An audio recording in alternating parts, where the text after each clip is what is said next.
بچووکترین ئۆتۆمبیلی جیهان. خاوەنەکەی هەموو بەریتانیا بەم ئۆتۆمبیلە گەڕاوە. ئەمە بچووکترین ئۆتۆمبیلە، چەند ژمارەیەکی کەمی لێ بەرهەمهێنراوە.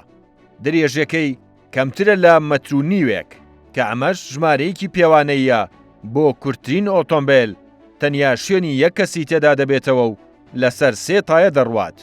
دیزاینێکی کلاسیکی بەریتانی هەیە. چۆنن؟ من ناوم ئەلێکسە، باڵام 180 سانتیمەترە. بچووکترین ئۆتۆمبیل لە جیهاندا لێ دەخوڕم. P50. ئەلێکس حەزی بەم ئۆتۆمبیلە سەیر و سەمەرانەیە. ئەم ئۆتۆمبیلە مەکینەی ماتۆڕی لەسرە. ئەوەی سەیرە لەم ئۆتۆمبیلەدا بەجین نییە.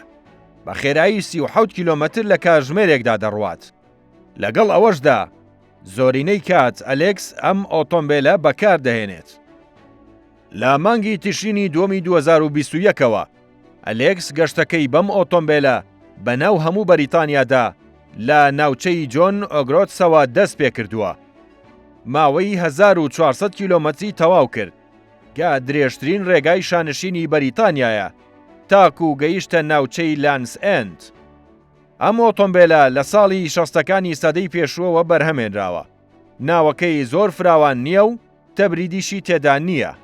تەنانەت دانیشتن لەسەر کورسیەکەشی بۆ ماوەیەکی زۆر خۆش نییە.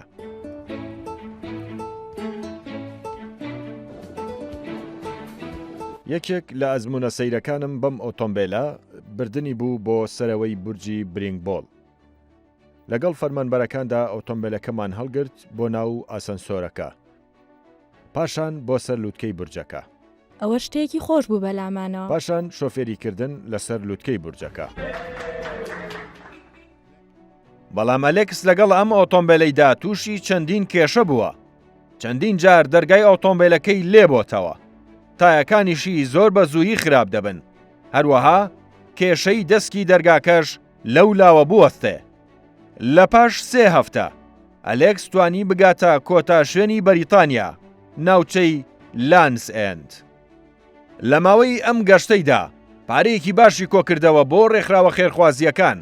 هەروەها بە شێوەیەکی باشتر وڵاتەکەی خۆی شارەزا بوو لەم ڕێگایەوە.